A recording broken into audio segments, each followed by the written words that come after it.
주님의 이름으로 사랑하고 축복합니다. 오늘 함께 읽은 욥기 5장 1절에서 27절의 말씀을 통해서 답은 필요 없어요 라는 말씀의 제목으로 함께 하나님 말씀을 증거하겠습니다. 소통 강사 김창옥 씨가 있어요. 유명하죠. 김창옥 쇼도 하고 그가 종종 하는 말이 있는데 잘못된 관계를 흉내낼 때 꼭 그런답니다. 나는 절대 틀린 말 안 해. 뭐 이렇게 말을 한다고 하고 상대에게 다 너를 위해 사는 말이야. 이런 말을 한다고 하죠. 그런데 그것이 가장 안 좋은 말, 사람과의 관계에서 소통할 때 하면 안 되는 싫은 말이라고 합니다. 아이가 넘어져 올 때 가장 먼저 필요한 것은 올 때 많이 아팠지, 어디가 아프냐 이런 말이어야 되는데 그런데 사실 우리는 알면서도 왜 조심하지 않았냐 이렇게 먼저 말이 나오는 게 문제라고 볼까요? 오늘 그 모습을 보게 됩니다. 우리의 모습 같습니다. 바로 엘리바스, 욥의 친구입니다. 우리의 현재 아니면 과거의 모습이겠죠. 처음 욥기를 읽었을 때 저는 너무나 어렵더라고요. 이게 다 맞는 말인데 특별히 오늘 이 욥기 5장을 보면서 친구 엘리바스가 왜 안 좋다고 했지? 이 맞는 말만 쭉 하고 있는데 옳은 소리로 가득해요. 맞는 말인데 심지어 성경에 다른 부분도 있어요. 이거 다른 성경에도 다른 부분에 나오는 부분인데 이런 것도 있어요. 근데 우리가 분명히 보았지만 욥기를 처음에 어떻게 읽었는지 시작에 이미 말을 하고 가죠. 그래서 때에 따라는 결말도 볼 필요가 있어요. 결말은 어떻게 끝날까? 우리가 또 책을 읽다 보면 안 읽혀지는 책이 있죠. 그럴 때는 다시 처음 목차도 읽고 서문도 읽고 그리고 모르면 또 결말을 먼저 읽어야 되는 책이 있는데 때에 따라서는 그런 것 같고 욥기서도 그럴 필요도 있다고 생각합니다. 자칫하다가 욥의 친구들의 말을 따라가서 고개를 끄덕이게 된다라는 거죠. 그래서 고난의 책이 아니라 사실상은 고난 앞에서의 오해가 더 가까운 제목이 되지 않을까 생각이 돼요.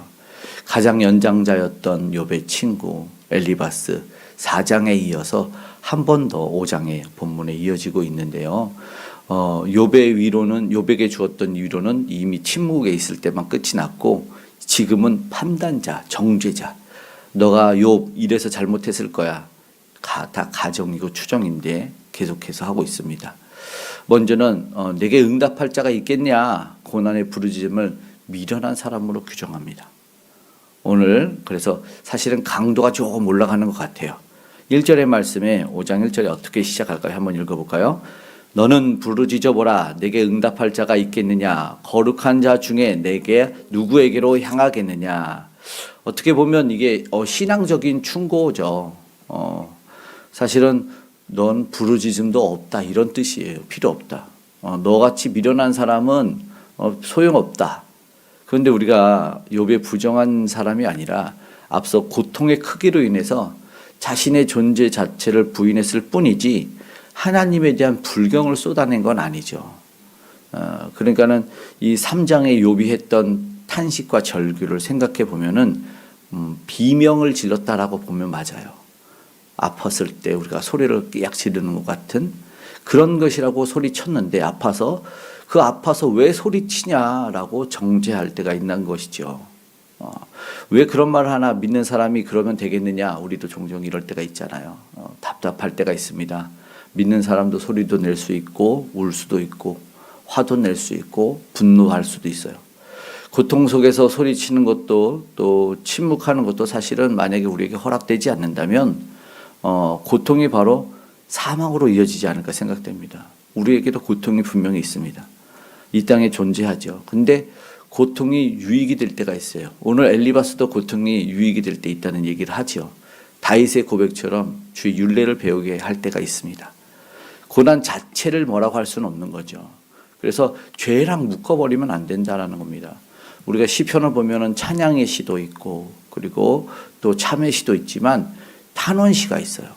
탄원시는 굉장히 어떻게 보면은 어떻게 이게 신앙의 절규인가 막 저주도 쏟아내는데 그런 시도 있다라는 것이고 하나님은 우리에게 그걸 들려주셨고 허락하셨다는 겁니다.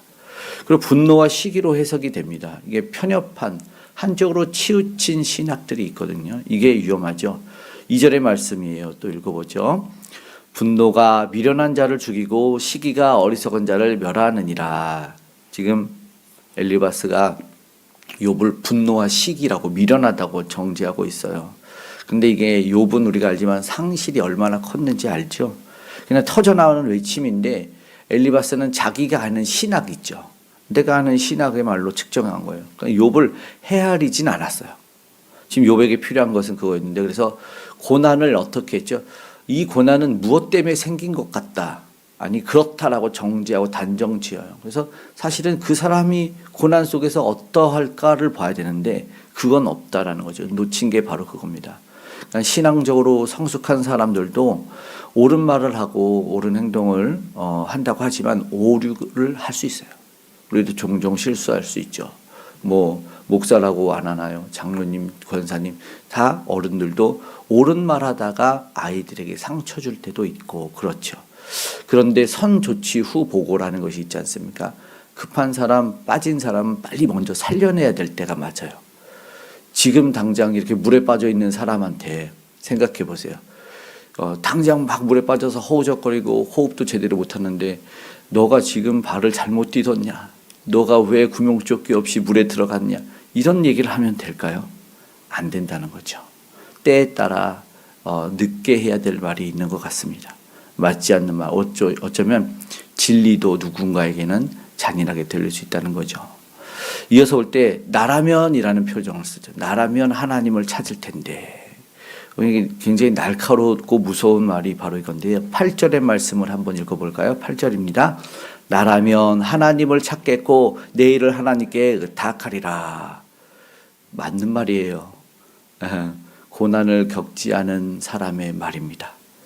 이게 참 신앙에 대단한 사람이 하는 말 같은데, 그런데 자기 확신에 찬 고난을 안 겪어본 사람의 이야기죠. 야, 나라면 나 때는, 그래서 나 때는이 다 틀리지 않은데 상황이 안 맞아서 틀린다라는 거죠. 우리도 사실상 그러지 않습니까? 가본 적 없으면서 말하고 먹어본 적 없는데 말할 때가 있어요. 쉽게. 믿음이 있어서 사실은 기도하면 뚝딱 해결될 거다라고 말할 때가 있어요. 그러니까 뭐 기도 열심히 해.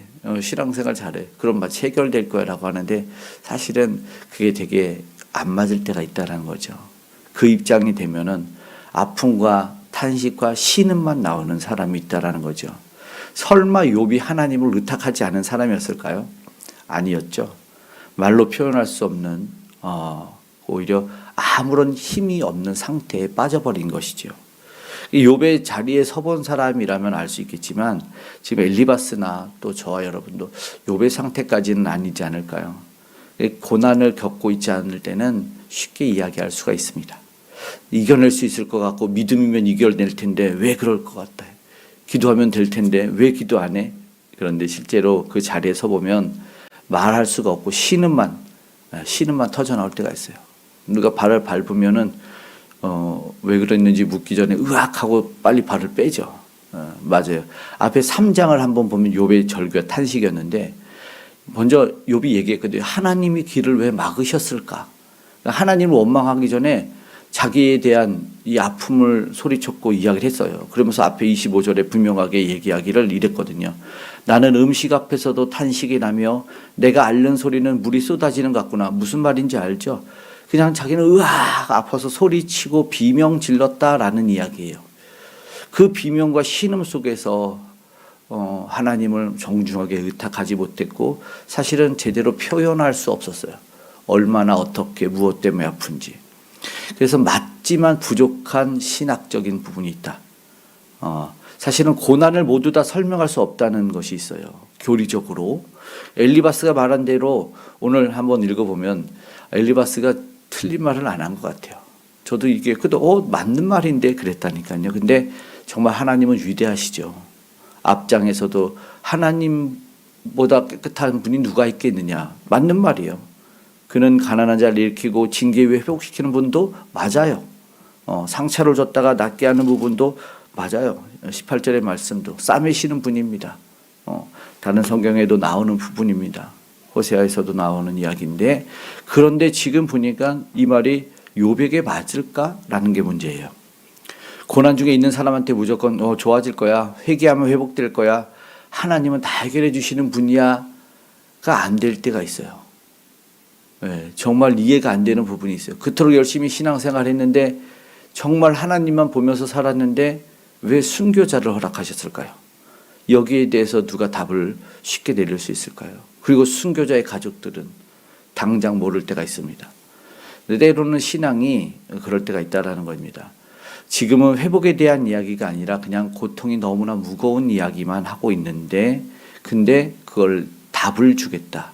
그래서 답은 필요 없어요. 욥기 시작을 다시 한번 생각해 보십시오. 하나님께서 이미 욥기 1장과 2장에서 욥을 온전경악 이렇게 했어요. 온전하고 정직하고 하나님을 경외하며 악에서 떠난 자라고 이미 1장에 설명했고 그 사탄의 시험 속에서 욥이 이런 사람이라고 2장 3절에 한 번 더 설명을 했습니다. 이미. 그래서 엘리바스가 신학적으로 어떤 오류가 있는가? 한 부분으로 전체를 해석하려는 오류를 범하고 있다는 거죠. 우리도 종종 그런 행동을 하고 그런 생각을 할 때가 있어요. 하나로 전체를 보면 안 됩니다. 고난 앞에서 필요한 것은 뭘까요? 답이 아니다. 답은 필요 없어요. 동행이죠. 욥과 엘리바스 모두 하늘에서 일어난 일은 사실 지금 모르죠. 우리만 알고 있어요. 하늘에서 어떠한 일이 일어났는지. 오늘 한 사람의 고통 속에서 울고 있고 또 다른 사람은 그걸 가지고 그 울음이 무엇인지 해석을 해내고 있어요.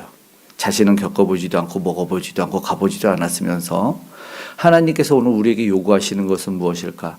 고난을 해석하는 것이 아니라 그냥 함께 울어줘야 하는 마음이다라는 것이죠. 말하지 않을 때 좋은 친구였던 그런 것처럼 엘리바스처럼 그냥 마음을 내어주는 그런 함께함이 필요하다라는 것입니다. 오늘 말씀을 마치고 우리 엘리바스에 마치고 이제 6장에는 욥이 답을 할 텐데 우리가 오늘 말씀을 통해서 기도하기를 원합니다. 고난의 이유를 사실상은 다 알 수는 없습니다. 물론 우리는 죄 때문이겠지만 누군가의 고난 또 누군가의 불행을 두고 우리는 판단하기보다 공감할 수 있기를, 교훈하기보다 경청할 수 있기를, 해답보다 동행할 수 있기를 간절히 소망합니다. 그리고 혹 알 수 없는 고난 속에 있다면 우리가 기억했으면 좋겠습니다. 이 신음과 비명 절규를 결코 믿음 없어서 밀어내서가 아니다라는 거죠. 그래서 오늘 우리는 마음을 열고 입을 열어서 하나님 앞에 통회하는 마음으로 쏟아내는 그런 진실함이 여전히 있기를 소망합니다. 침묵과 탄식 속에서도 하나님은 여전히 우리의 하나님이 되신다라는 것이죠. 찬송가에 그런 것이 있어요. 주 예수께 조용히 나가 내 마음을 쏟아놓으라. 늘 은밀히 보시는 주님 큰 은혜 베푸시리. 큰 은혜를 베풀어 주시는 주님, 그 은혜가 저와 여러분에게 있기를 축복합니다. 아멘. 기도하겠습니다. 사랑의 하나님 아버지 감사합니다. 오늘도 아버지 하나님 답내기보다 아버지 해답을 전해주기보다 아버지 함께 할 수 있는 우리 좋은 친구가 되게 하여 주시옵소서. 우리의 좋은 친구 예수 그리스도에게 조용히 나가 아버지 하나님 주여 쏟아놓을 때 우리에게 큰 은혜 베풀어 주실 줄 믿습니다. 아직 그 은혜와 사랑을 체험해보지 못한 이들이 오늘 믿는 우리를 통하여 그것을 알고 체험하게 하여 주시옵소서. 아직도 주를 몰라 헤매이며 방황하며 홀로 울고 있는 이들에게 오늘 우리가 아버지 하나님 주의 모습을 보여주게 하여 주시고 주를 전해줄 수 있도록 도와주시옵소서. 우리 선교사님들을 통해서 그 놀라운 일이 일어나게 하시고 우리의 삶을 통해서도 그 놀라운 일이 일어나게 하여 주셔서 땅끝까지 복음이 전파되어 하나님의 귀한 영혼들이 다시 한번 우리 구원의 역사에 이룰 수 있도록 도와주시고 함께하여 주시옵소서. 하나님을 경외하는 자들이 치리하고 다스리게 하여 주시옵소서. 위정자들이 두려워하는 마음으로 하나님께 맡겨주신 아버지 그 사명 감당할 수 있도록 도와주시옵소서. 우리 믿음의 백성들이 빛을 발하기를 원합니다. 하나님의 아버지 하나님 복음이 흘러가 아버지 하나님 이 나라의 민족은 복음으로 통일이 이루어지게 하여 주시고 아름다운 아버지 하나님 주의 백성들이 아버지 하나님 구원의 아버지 하나님 주여 이 전도의 사명을 아버지가 잘 감당하는 모두가 되게 하여 주시고 귀한 다음 세대 영혼들도 하나님을 잘 믿고 아버지를 섬기며 아버지의 귀한 사명들을 감당케 하여 주시옵소서. 무엇보다 아버지 외롭고 힘들어하는 자들이 많습니다.